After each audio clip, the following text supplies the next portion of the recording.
What about yoga?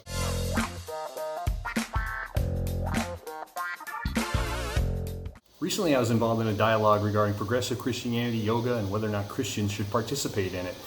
I'm not going to say much about yoga because yoga is not part of my worldview. I'm a Christian. The validity of any argument is always rooted in its coherence and correspondence to its stated worldview and supporting presuppositions. The presuppositional roots of most progressive Christian arguments are almost always found in Pelagianism and or pragmatism. You can look those up. Biblically sound arguments are always rooted in the idea that Scripture is God-breathed.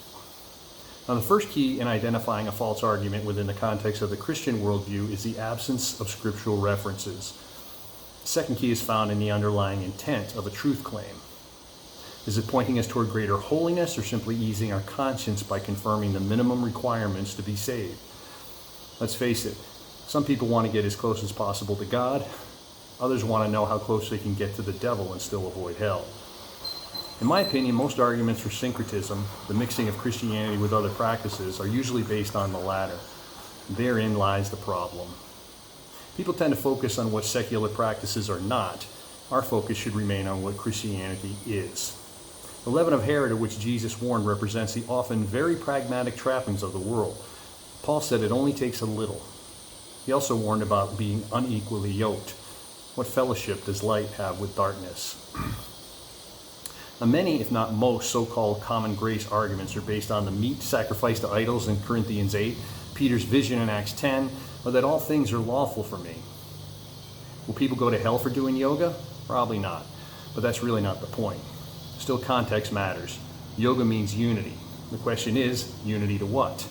We cannot drink from the Lord in the cup of demons. And why would we want to? Of course, there's the I became all things to all men to save a few argument, and that's fine if you're evangelizing an unreached group of yogis. Still, the question remains, who is teaching who? At the end of the day, we're talking about gospel integrity, not rebuking yogis.